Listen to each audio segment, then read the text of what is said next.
So what I was wanting to talk about today was how broilers and laying hens have changed. I'm cognizant of the fact that they're both broiler and layer people here, and how those changes have necessitated the strategies we need to adopt to feed them more efficiently. I was ably set up by Gary Arnold in the talk before, so thanks to that, Gary. And I think that the first thing is we have to appreciate that poultry utilizes feed efficiency with extremely high efficiency. And as the genotypes improve, so this becomes better and better. And the next slide I'm going to show you just shows you a different way of looking at efficiency of protein utilization, just for interest's sake. So as our genotypes continue to improve, our birds are going to become more and more efficient. And we need to know best know how to feed these birds and how to continue to improve these efficiencies. Why this is so important is that nutrition is a key component to sustainability. And seriously, sustainability is not just a catchphrase. Sustainability has to be the way we live our lives in future. So I'm going to say 2 or 3 words about that in the talk. And unfortunately, what I'm hopefully going to demonstrate is that actually we haven't got a clue what we're doing when it comes to feeding chickens. It's really a complex topic, and the more you seem to know, the more complicated it seems to become. What I wanted to do is just show you this slide developed by somebody called Fry and added to by myself about protein efficiency. And the normal way we utilize and look at efficiency of conversion is we look at the feed conversion ratio. And fish aquaculture are always much more efficient than anything else. But the trouble is, and you can see salmon, for example, 1.2 feed conversion. I will just point out that they worked out the feed conversion on broilers of 1.7, which Gary just showed a slide where they were going to 1.4. I was interested to see that ended in 2021, so it's probably significantly better 2 years later. But when one looks at it slightly differently and you say, so what is the edible proportion of this animal that I'm feeding, and how much protein is included in the diet, I'm then able to calculate the protein retention in a human's diet as a percentage. And then things become very different. And you can see that broilers somewhere around about 37% by this calculation. If you were to change the feed conversion to 1.5, it would be higher. Egg production is not much different at 30-odd%. And you can see things like salmon fall away, but what's really distressing is look how inefficient ruminants are. Less than 20% of the protein we feed them, we end up consuming. So this is just by way of introduction to show you how amazing these poultry genotypes that we deal with actually are. There's a huge drive for us to become sustainable. And it's interesting and sad, actually, because I said this in a South African meeting the other day, and somebody said, oh, but we're not interested in sustainability. And I'm saying, hello. And the reason why that is the case is that sustainability is multidimensional. People just think it's not important to us, but the classical definition of sustainability is that we need to meet the needs of the current generation without of ourselves, basically, without compromising the ability of future generations, our children and grandchildren, to meet their own needs. It's not complicated. What is complicated, though, is that there are different dimensions to sustainability. And the first is there's an environmental component. And as you can see, the demand for resources that we have, it has an impact on climate change. We pollute the environment. And an important thing that many people forget about is that we need to preserve biodiversity.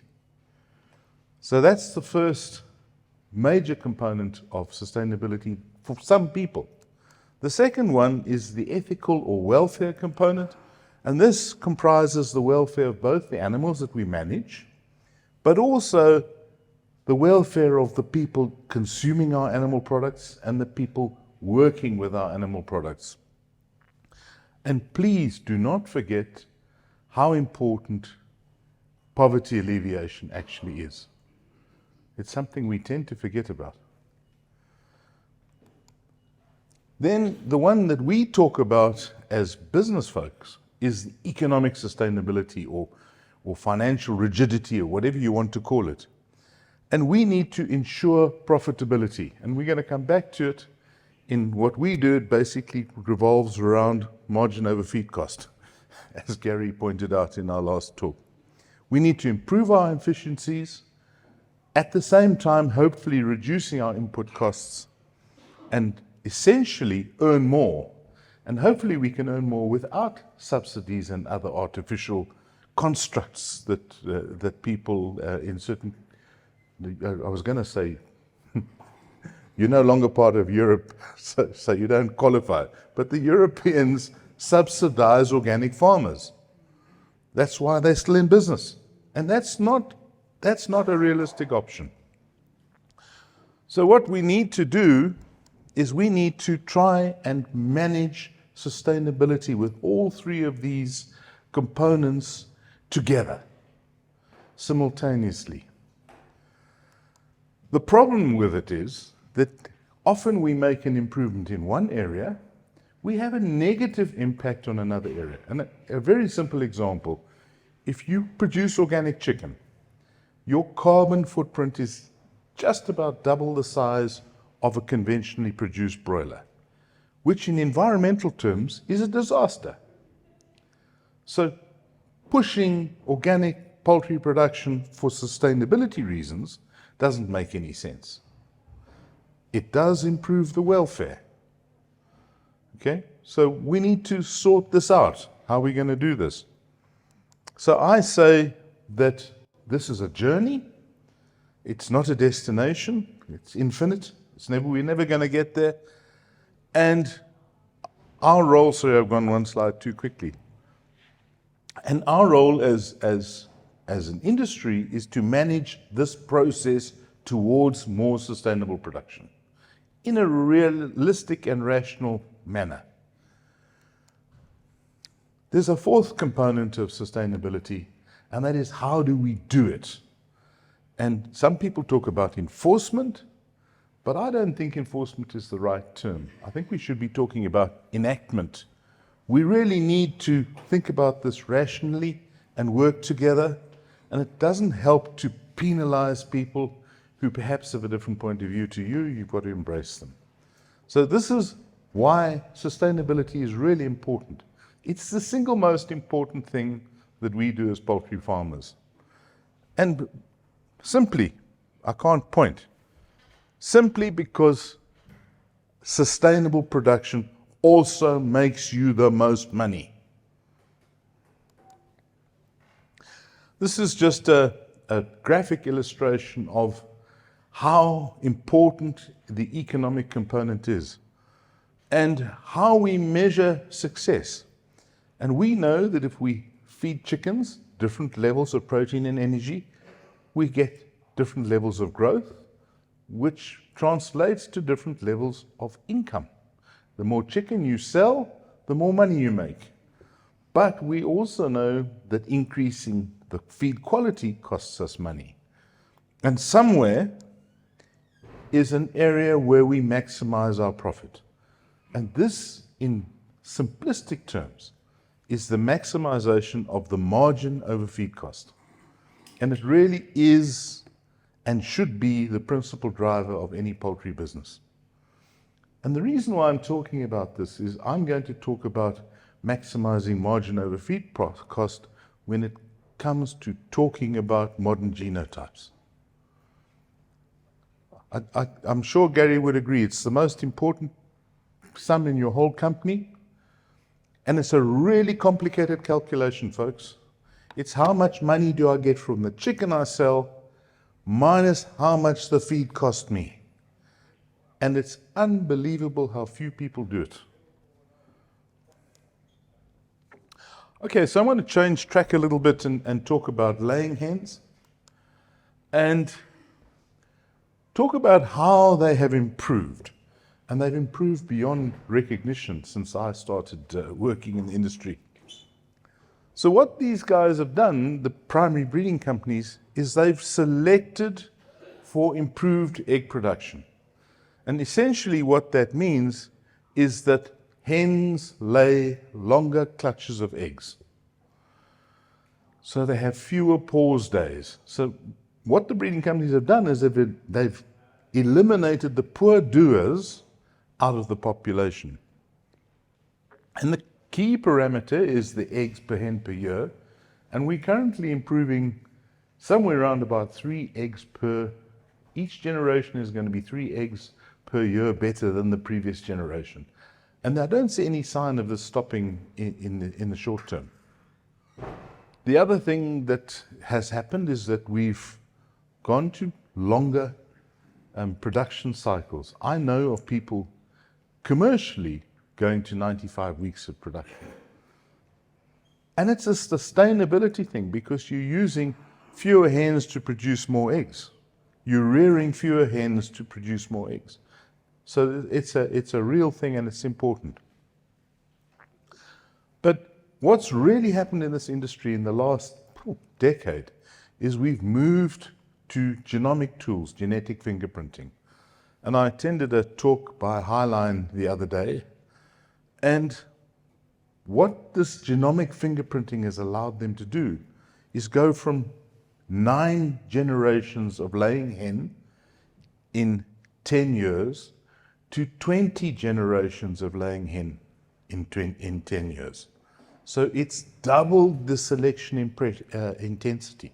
And that's why these birds suddenly, you'll see we've just got huge improvements year on year on year, is because they've reduced the generation interval. This is some data from Hendricks Breeders, was presented in South Africa just before COVID.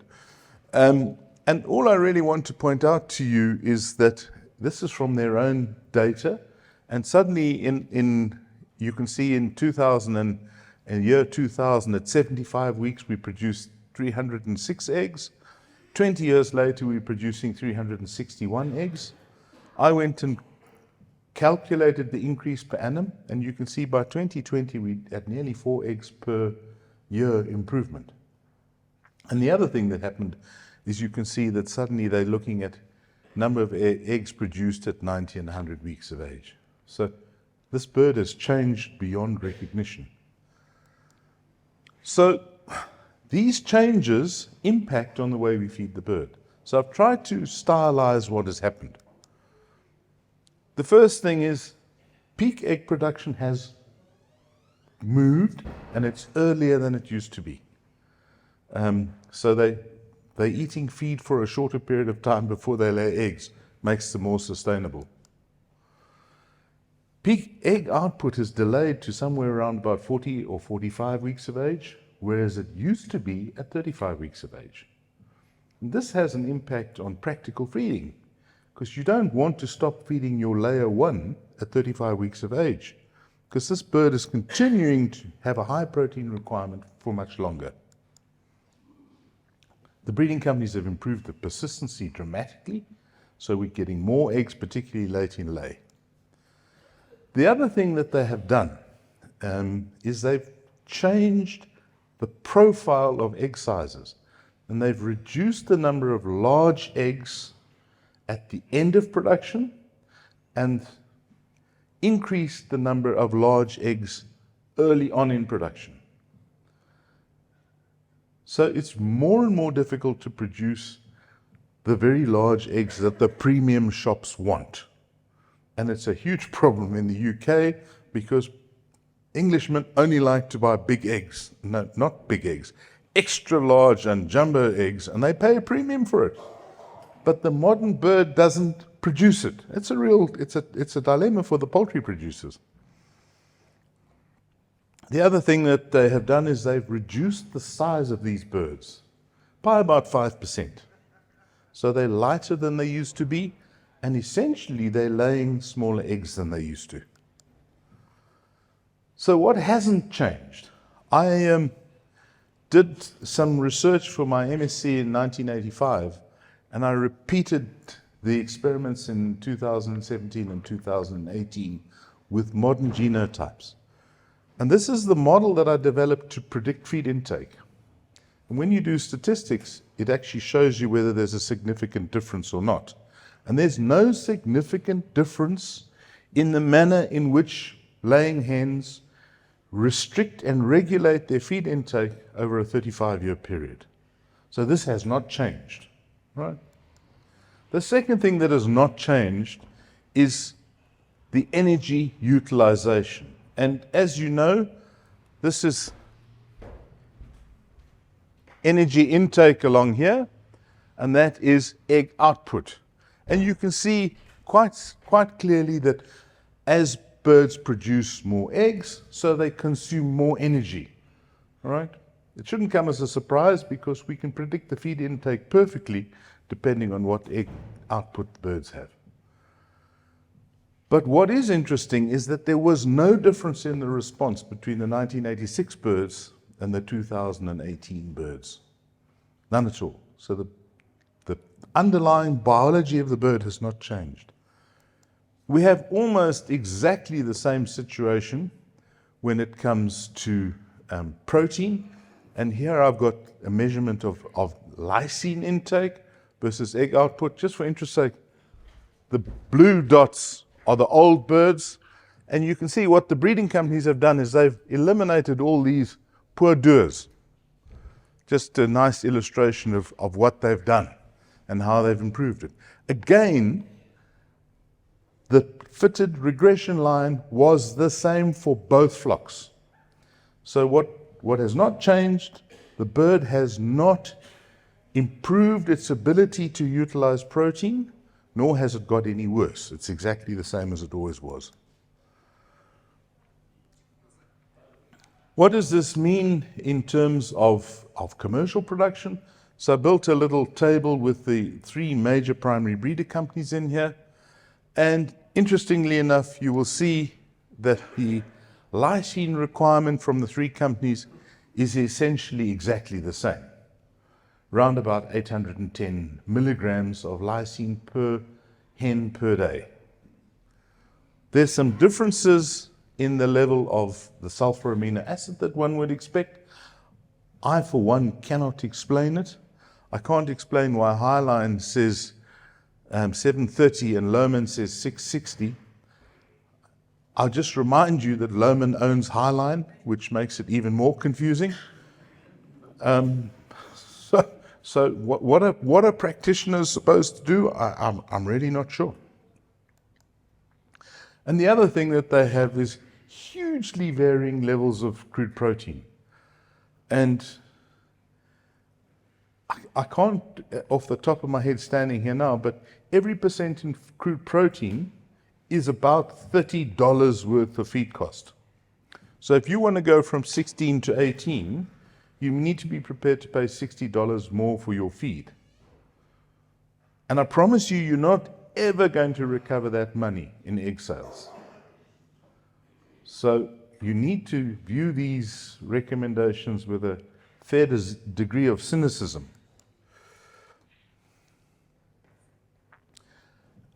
If you have different feeding program or different marketing programs, you need to consider things differently.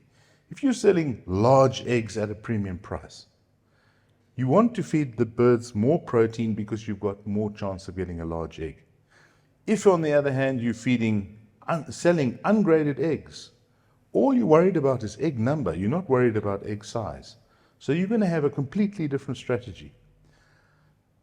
That's by way of background. For the very first time, last year, Highline put out recommendations for what they call economical performance, and below they've got a table for optimal performance, which is really nice. They put that in the table in their handbook, but nowhere in the handbook do they say which one of these two feeding regimes you should consider using when, which kind of defeats the whole point of it, I would think.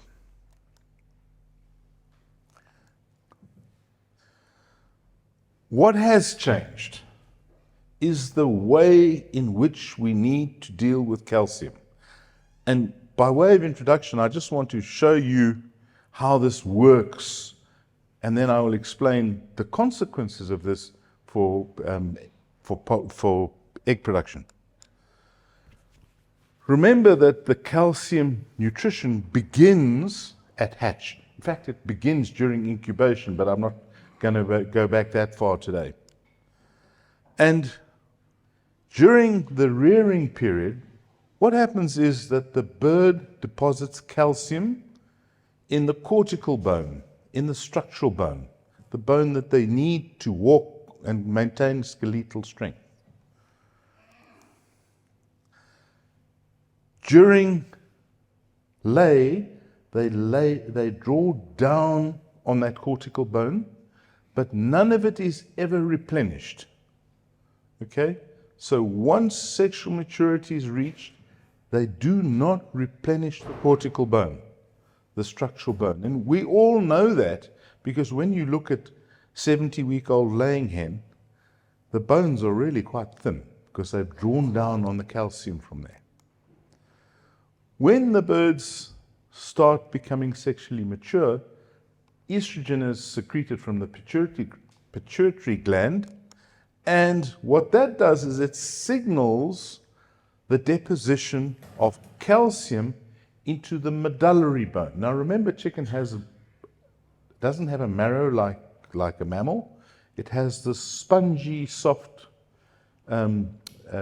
matrix of calcium-like material called medullary bone. And that's where the principal storage of calcium occurs in the chicken. As the laying cycle continues, the bird draws down on that cortical bone, but the difference with medullary bone, medullary bone and cortical bone is they can redeposit calcium back into the medullary bone. So that's kind of their labile store of calcium, and it needs to be drawn down and replenished on each and every day. Somewhere around about 40 weeks of age, nobody's quite sure, there's a reduction in the bird's ability to take up calcium from the gut. This just exacerbates the problem. What doesn't change, surprisingly enough, is the amount of calcium that the bird deposits in its eggshell every day. And it's roughly 2.2 grams of calcium per eggshell per day. And the consequence of this is, as eggs get bigger, the shells obviously get softer, which is why when the breeding companies are trying to make the bird lay for a longer and longer period, they don't want big eggs because then they've got poorly shelled eggs. So this is a compromise. That's why they've had to reduce the egg size. Egg size, as I say, increases as the bird ages. At some point, you reach a stage where you have osteoporosis, these very, very weak structural bones, and literally you can break them easily by hand. It's almost like a straw sometimes, Sean. and extremely thin shells. And I want to tell you, at this point, they normally stop laying eggs. They just go out of lay. So what has changed is, let me just do the next slide first and I'll show you.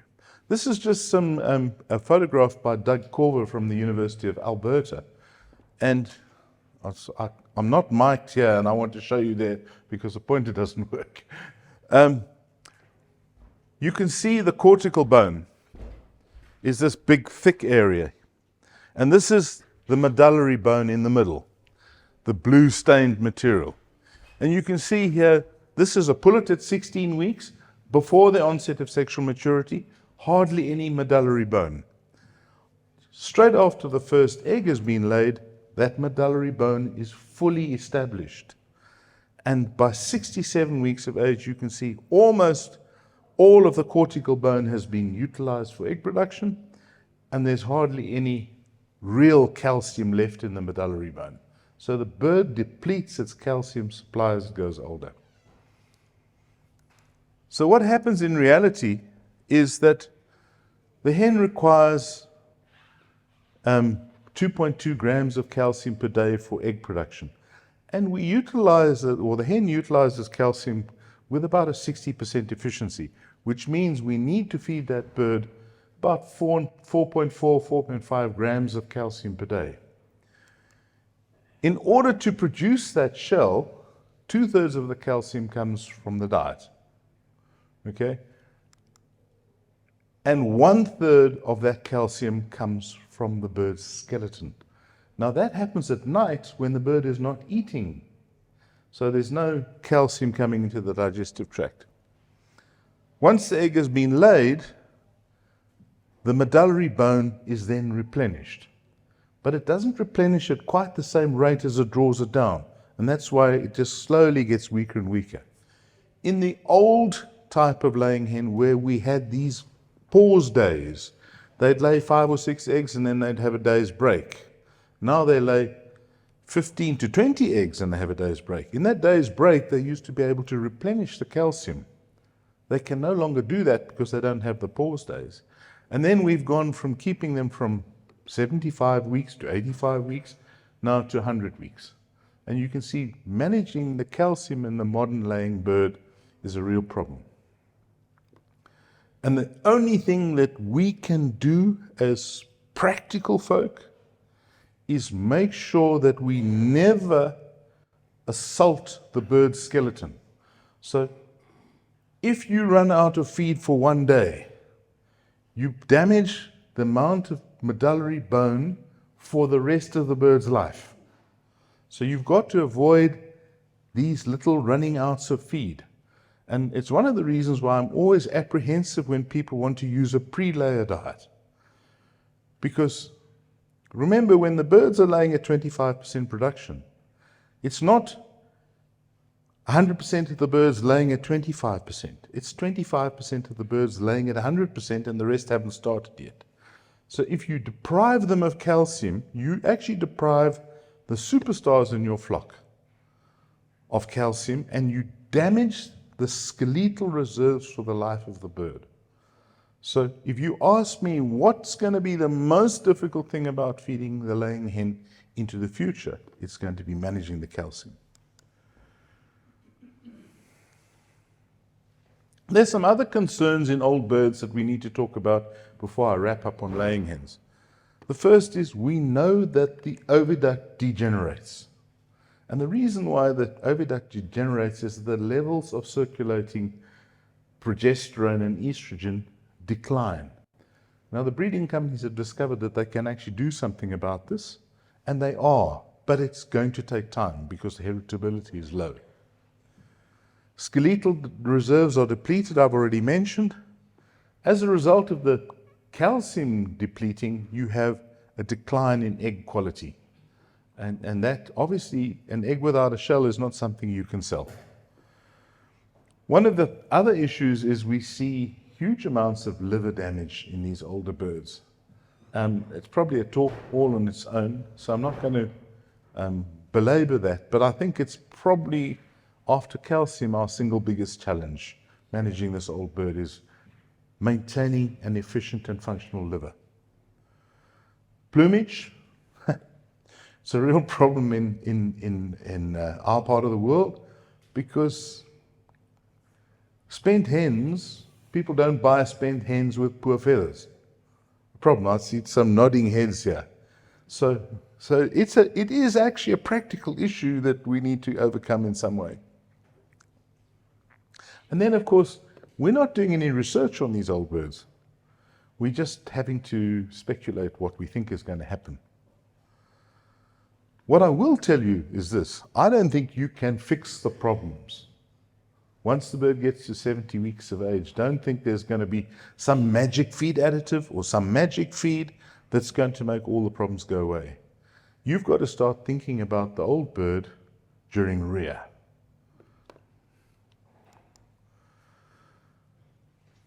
So, to sum up on laying hens, the birds are lighter than they were and they lay smaller eggs. They do lay more eggs, but it's important to remember that they still only lay a single egg a day. And what that means is that the protein and energy requirement of the modern laying hen has probably declined. And I say this because so many people tell me that the modern laying hen has higher nutrient requirements than her historic sister. And it's not true. The modern laying hen has become more efficient than her historic sister because she's smaller. She's got a lower maintenance requirement and she lays a smaller egg.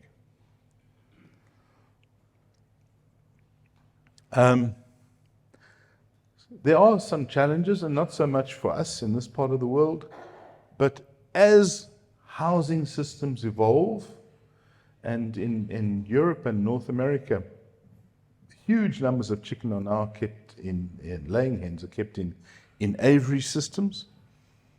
And that is going to be much more challenging for nutritionists to ensure that every hen in the flock is able to consume adequate levels of protein and energy. So that's a challenge for the future. Certainly the Americans are well aware of it at the moment and struggling with it. And because of the way we manage these chickens, eating patterns may well change. And we know the eating patterns of a free-range hen are completely different to the caged hen. I read an article in the last week or so.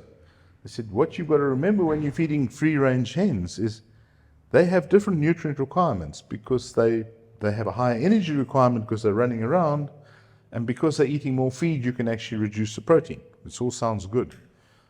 But 35% of the laying hens in a free-range house never leave the little space that they've got in their little world. And those birds have a much higher protein requirement and energy requirement than their sisters that are running around. So it's a practical challenge. I don't know how we're going to overcome it. Maybe put different feed out in the range or something. I don't know how you're going to do it. Okay, so I want to move on and talk about broiler genotypes. I think that the improvement in broiler genotypes is probably even more spectacular than what has happened in laying hens. And this is some work that was published in August last year by Carey and Martin Zeithoff. And I don't want to go through all of the photographs, but what they've got is they've got genotypes of bird that have been random bred to stay the same as they were. So they've got some 1957 birds from the University of Georgia. They've got some 1978 birds that Aviagen actually maintain, and 95 birds and 2015 birds. And all I want to show you is when they feed these birds ad lib, which is how we feed our birds, this is the difference in the body weight at 8 weeks of age. And this, folks, is why we do not feed hormones to chickens. We don't need them. Okay? We do not need them. This is amazing. And I want to point out, this paper was published last year. The experiment was finished in 2015. That's 7 years ago. 8 years ago. So this data is already out of date, although it was only published last year. What does this phenomenal change in broiler genetics mean to us? The first is we know that the growth rate of these birds is improving by some 40 to 50 grams per year, and that the feed conversion ratio is improving by 2 to 3 points per year. So the rate of improvement is probably increasing because of the genomics, because they're so much better able to select the right bird and eliminate the wrong bird out of the breeding program. The gut size of these birds has reduced relative to the mass. So they've got a smaller tummy driving a bigger chicken. The digestive efficiency has remained unchanged, pretty similar to my own finding with laying hens. The bottom line of this is they require less energy simply because they grow faster, so they're on the farm for fewer days and they require less for maintenance, but they require significantly more protein. And that is because they have a faster relative growth rate, so they're putting on more lean tissue per day. And the other thing is, remember that these birds have been selected for breast meat yield, because that's really important if you're a European or an American. Not for us, we like drums and thighs, but we stuck with those birds. One of the things about them is they've shown that the modern bird has an enhanced innate immunity. That's the inflammatory response to a pathogen. And actually, I haven't put it here, but a reduction to acquired immunity from the mother. So they don't acquire immunity as fast as they used to, but they do respond to strange bugs. The net result of this, of course, is inflammation, and inflammation is a nutrient-hungry process. And one of the good things, of course, is that we have fewer leg problems. These birds have been selected against for leg problems, and they've made huge strides in this field.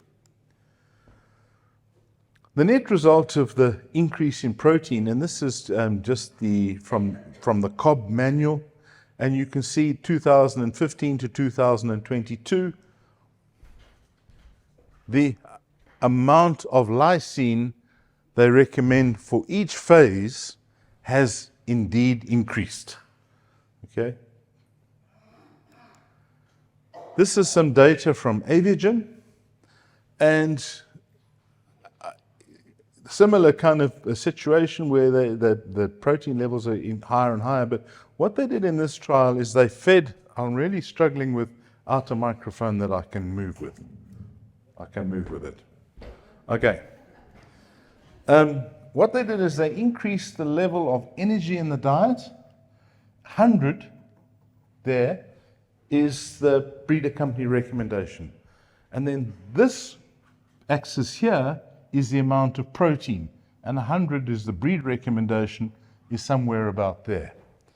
What I really want to show you is that, can you see how this modern bird responds to protein relative to how it responds to energy? So the modern broiler responds to protein in a manner that we would not have believed possible 5 years ago. And in fact, the breeder company recommendations are probably lower than they should be because of the way this bird responds to protein. Just for interest's sake, this is some data from Aviagen showing how the leg abnormalities in Aviagen birds has decreased over the last 2 decades. I mean, I remember when I was a young nutritionist, we never go into a broiler house where we didn't see dozens of birds with leg problems, and now you've got to look for a bird with a leg problem. So what I want to show you is I took some data. It was research done at the University of Sydney by a guy called Victor Naranjo, who works for a company called Evonik, who do amino acids. And what they did is they fed 4 different levels of energy, and in fact they fed 3 different levels of protein. I'm going to show you that in the next slide. And you can see here that it didn't really matter what the energy level of the diet was, the body weight was the same. So a reduced response to energy. You did, however, see an improvement in feed conversion ratio. So they didn't necessarily grow any differently, but they did use less feed. And if you look at the energy intake, you can see that there's no significant difference there. So regardless of the dietary energy level, these birds were still able to consume enough feed to meet their requirements. So anybody who tells you the modern broiler performance is dictated by its ability to consume enough feed or driven by its appetite is probably wrong.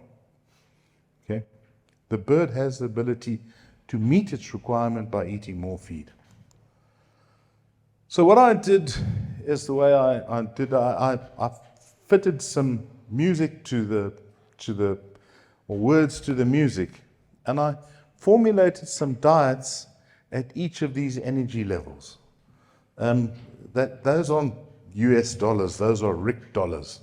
Okay, it was just a value that I used. But you can see as you increase the energy level of the diet, so the feed cost increases.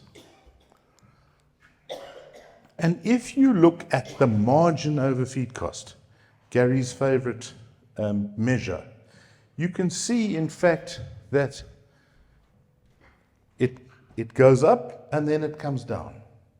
So you can have an energy level in the diet that is too high. All right?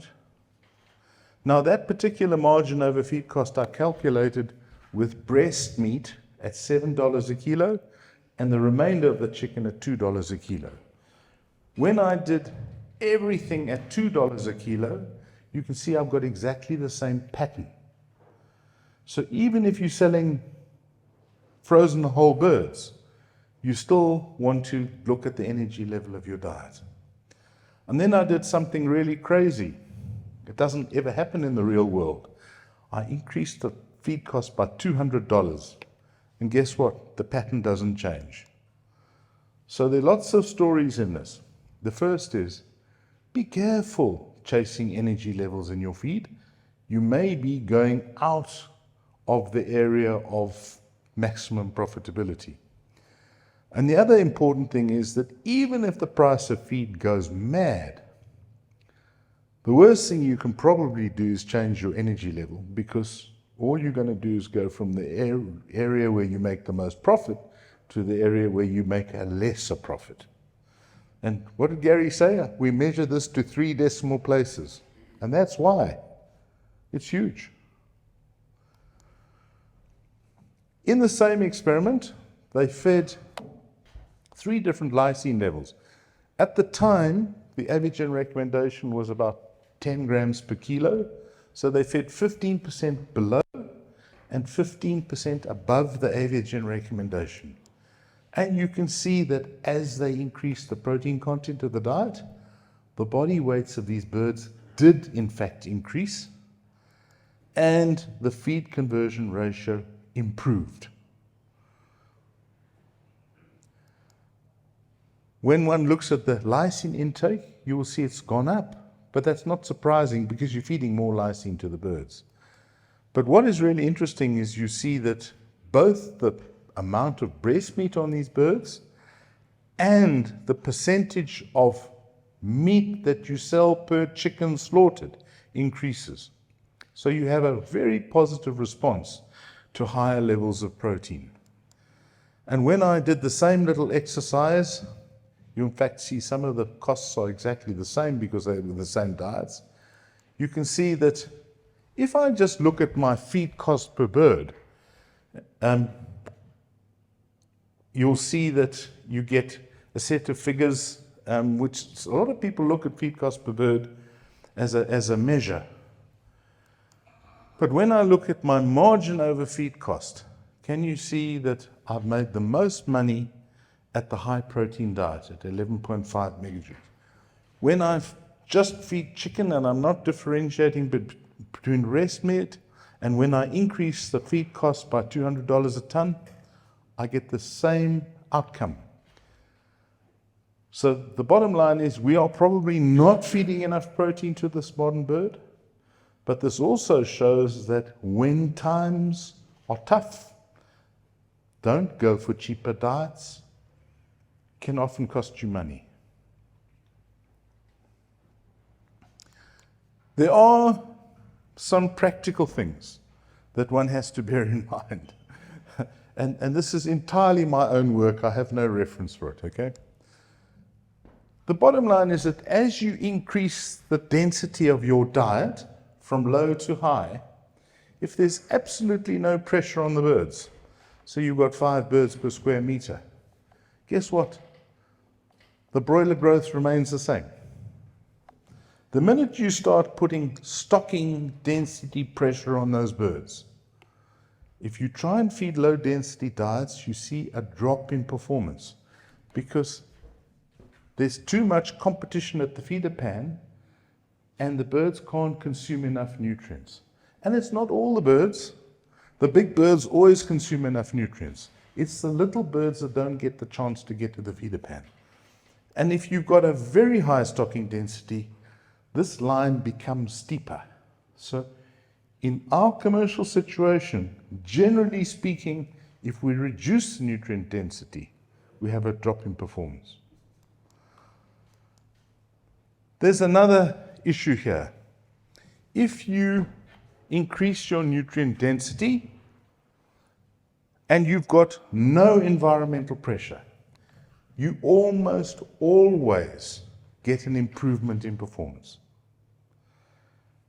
However, if feed is not the first limiting factor, if you are growing broilers on earth floors with feed bag curtains, you can feed this fancy feed and it's not going to give you the result. So every situation is different and you need to go to your nutritionist or your feed advisor to be sure that you choose the right feed for your situation. All feed companies have a super duper feed for the controlled environment houses, an average feed for well-managed open-sided houses, and then a bagged feed for backyard operations. They are all appropriate in the right situation. Just choose the right feed for your job. I just want to talk briefly about calcium and phosphorus. And the first thing is that you can't believe that we've been feeding broilers for all these years and we're still not sure what the calcium and phosphorus requirements of these birds are. It's quite remarkable. So we are looking for better and better information, and fortunately quite a lot of work has been done in this field in the last few years. The problem is calcium's cheap, so people reckon, oh, we'll just add extra calcium and we'll be fine. What we've discovered is if we feed too much calcium, we actually depress performance. So we don't want to feed too much calcium. That's almost as bad as not feeding enough. The other thing is the change in genotypes has meant that we've got a shorter growing cycle, which means that the bird has less time to calcify its skeleton. So that's become more of an issue. And skeletal integrity in broilers is absolutely crucial. It's important to point out that 99% of the calcium and about 80% of the phosphorus in the body of a chicken is in the skeleton.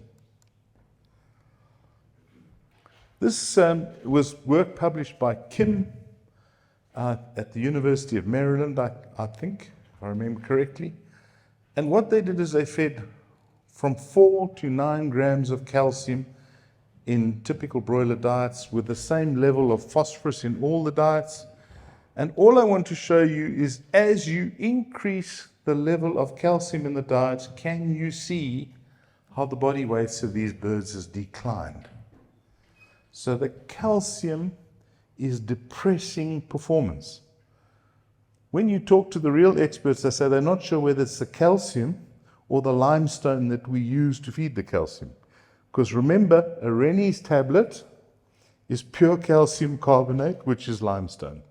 And it's horrible stuff to eat. This is why I never get, we call it ghal in our country, remember? All right. And you can see the feed conversion ratio follows much the same pattern. When one looks at skeletal integrity, we use the percentage of ash in the chicken's tibia, in the leg, to measure it. And you can see that, oh, sorry, I've hit the wrong button.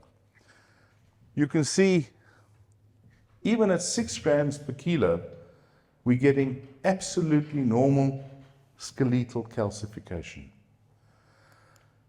I've just condensed what I had into one slide, and what I've done is I've taken the average of the 2 major primary breeders, Aviagen and Cobb, and you can see in this table what the calcium, digestible phosphorus, and available phosphorus ratio is for starter, grower, and finisher. And if you, on the right-hand side, I've got the latest scientific data from Rosalina Angel from the University of Maryland, and a lady called Laura David from New Zealand, amongst others. And you can see that in terms of the starter, what the breeding company recommendations are suggesting is not far from what the scientists believe it should be. But the minute you start going to the grower and finisher, can you see how much higher the breeder recommendations for calcium and phosphorus are than what science has shown is needed? So please, I didn't touch anything, didn't even have it in my hand. Please think about your calcium and phosphorus levels in your broiler diets. They may be costing you money. I'm going to skip that. So I'm going to end off with a few take-home messages. Firstly, I think that we can pretty much feed laying hens much the same as we have always done. We may need to feed slightly longer, high protein diets for slightly longer, because egg output is higher for longer. We need to be particularly vigilant about never running out of calcium. So we need to avoid calcium shocks at all costs. In terms of broilers, we found that they respond far more to protein than they did in the past. What I want to say to you is that if your farm is not good enough to give you the performance, feeding these high protein diets might cost you money, because you're going to spend the money on the protein and you're not going to get the extra growth. If we overfeed, be it calcium or phosphorus or even protein, we waste money. But if we underfeed these crucial nutrients, we lose money because we lose performance.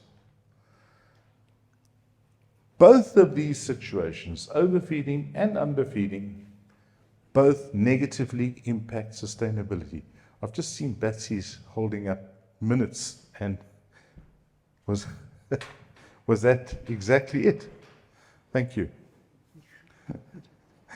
He held it up and I finished. I don't think that's ever happened.